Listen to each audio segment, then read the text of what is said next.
বাঙালি খানায় সবাইকে স্বাগত জানাই। আপনারা তো অনেকভাবে ঝিঙ্গে রান্না করে খেয়েছেন। একবার আমার মতন করে সহজ পদ্ধতিতে আপনিও শিখে নিতে পারবেন ছোট ছোট টিপস সহ। তবে আজকে আমি এখানে ঝিঙ্গে রান্না করব পেঁয়াজ রসুন দিয়ে। কিভাবে রান্না করছি চলুন সেটা একবার দেখে নেওয়া যাক ভিডিওর মাধ্যমে। আশা করছি আজকের ভিডিওটি ভালো লাগবে। সকল বন্ধুদের কাছে অনুরোধ করছি সম্পূর্ণ ভিডিওটি দেখার। এতটাই সুস্বাদু হয়েছিল খেতে, আপনারা একবার রান্না করলে বারবার রান্না করবেন।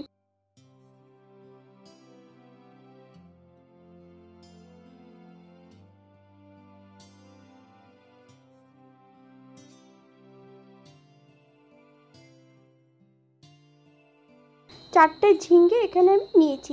এর সঙ্গে নেব আমি একটা আলু আর পেঁয়াজ রসুন বা অন্যান্য মশলা যেগুলো অ্যাড করব সেগুলো আমি আপনাদের পরে দেখিয়ে দেব।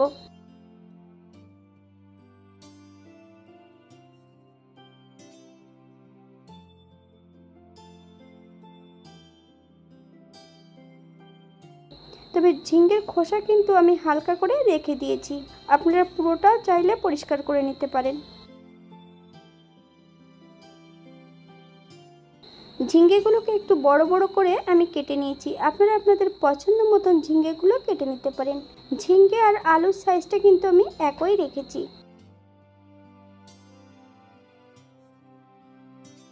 একটা কড়াইতে বেশ কিছুটা সর্ষের তেল অ্যাড করব।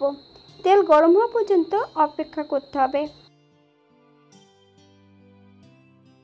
হাফ চামচ লবণ, হাফ চামচ হলুদ গুঁড়ো। সম্পূর্ণ আলুগুলো বেশ ভালো করে ভেজে নিতে হবে।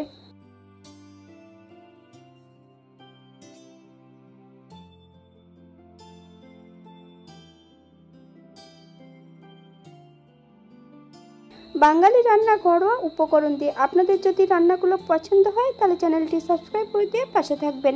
পাশে থাকা বেলটি বাজিয়ে দেবেন, নইলে নিত্য নতুন রান্নার নোটিফিকেশন পাবেন না। আমার এই চ্যানেলে আমিষ, নিরামিষ এবং বিভিন্ন ধরনের ঝিঙ্গেরও রেসিপি দেওয়া আছে। আপনাদের যদি পছন্দ হয় তাহলে চ্যানেলটি ঘুরে একবার দেখে নেবেন। সম্পূর্ণ আলুগুলো তেল থেকে তুলে নিতে হবে। আপনারা এর থেকে কম বেশি ভেজে নিতে পারেন।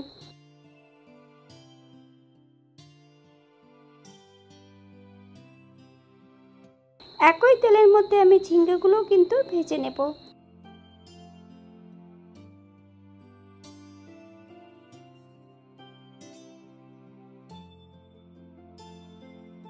তবে ঝিঙ্গে ভাজার সময় কিন্তু আমি লবণ অ্যাড করব না।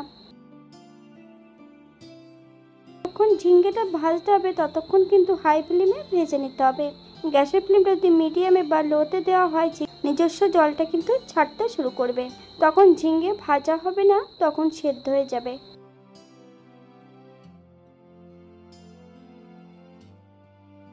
আপনারা একবার স্ক্রিনের দিকে ফলো করবেন।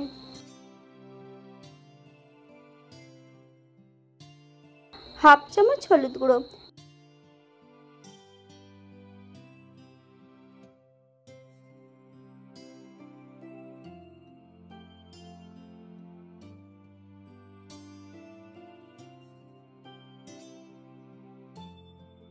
সম্পূর্ণ ঝিঙ্গেগুলো কড়াই থেকে তুলে নেব।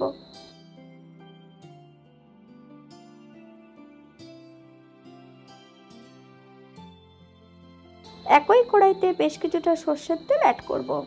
7 থেকে 8 কোয়া রসুন, মিডিয়াম সাইজের দুটো পেঁয়াজ সরু সরু করে কেটে নিয়েছি, বড় সাইজের একটা টমেটো, 4টে কাঁচা লঙ্কা দিয়ে বেশ কিছু সময় ভেজে নেব।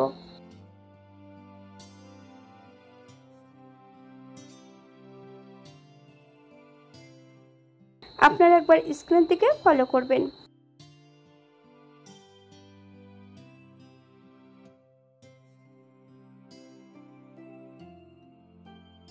এই পর্যায়ে গ্যাসের ফ্লেমটা অফ করে দিতে হবে। আগের থেকে আমি মিক্সার বোলের মধ্যে কিন্তু মশলা করছিলাম। একই মিক্সার বোলের মধ্যে অ্যাড করব 2 চামচ জল ঝরানো টক দই, 4টে কাঠবাদাম, ভেজে রাখা সম্পূর্ণ উপকরণগুলো, 1 টুকরো আদা, হাফ চামচ লবণ, আপনার স্বাদ অনুসারে লবণটা অ্যাড করবেন, হাফ চামচ হলুদ গুঁড়ো, হাফ চামচ কাশ্মীরি লঙ্কার গুঁড়ো,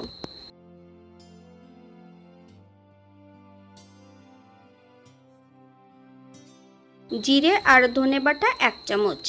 বেশ কিছুটা জল দিয়ে একটা মিহি পেস্ট তৈরি করে নিতে হবে।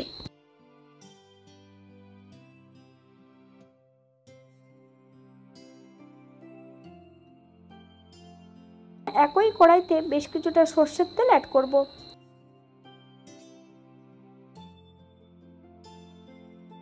ফোড়নে রেখেছি কালো জিরে। ফোড়ন থেকে সুগন্ধ বেরোলে ভেজে রাখা সবজিগুলো অ্যাড করে দিতে হবে। গ্যাসের ফ্লেমটা হাইতে রেখে বেশ কিছু সময় আবার আমি ভেজে নেব।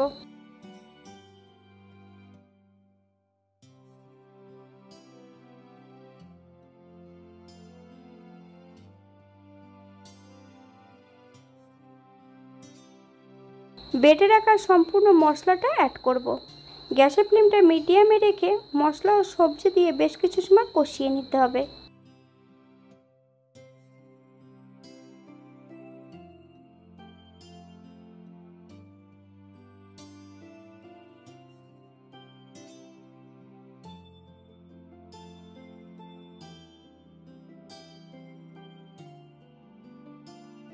এখানে কিন্তু আমি এখনো গ্রেভির জন্য জল অ্যাড করিনি।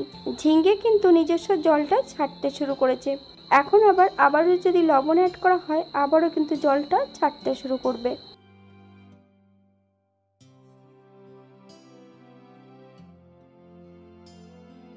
হাফ চামচ লবণ, আপনার স্বাদ অনুসারে লবণটা অ্যাড করবেন।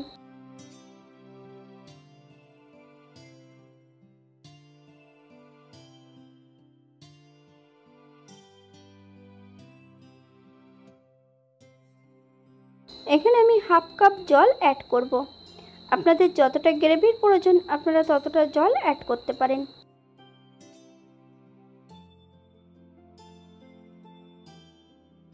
হাই ফ্লেমে 5 থেকে 7 মিনিটের মতন ঢাকা দিয়ে রেখে দেব, অথবা যতক্ষণ সবজি সেদ্ধ না হচ্ছে ততক্ষণ ঢাকা দিয়ে রেখে দিতে হবে।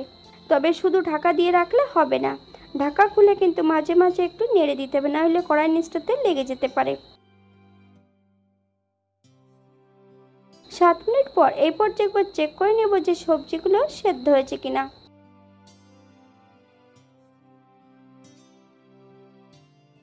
এক চামচ চিনি, আপনারা যদি পছন্দ করেন তাহলে পরিমাণে বাড়িয়ে দিতে পারেন।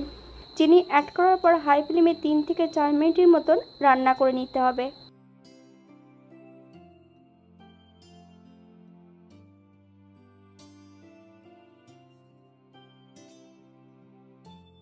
বেশ কিছুটা কাঁচা লঙ্কা অ্যাড করব, আপনারা যদি পছন্দ করেন তাহলে পরিমাণে বাড়িয়ে দিতে পারেন। 1 চামচ কাঁচা সর্ষের তেল।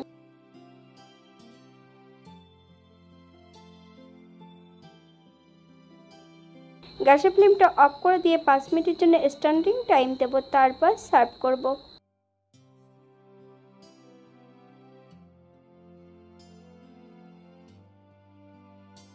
এটা দেখতে যেমন ভারী সুন্দর হয়েছিল, এটা গরম ভাতে, রুটি, পরোটা সব কিছুর সঙ্গে অসম্ভব ভালো লাগবে।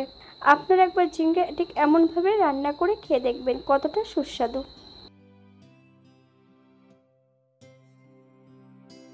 এই রান্নাটিতে আমি যে উপকরণগুলো অ্যাড করেছিলাম আপনারা এর থেকে কম বেশি করে নিতে পারেন।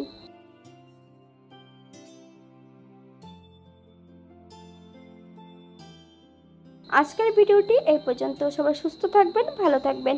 অন্যদিন নতুন রেসিপি নিয়ে আপনাদের সামনে আবার আমি হাজির হব। নতুন ও পুরনো সকল বন্ধুদের অসংখ্য ধন্যবাদ ভিডিওটি দেখার জন্য।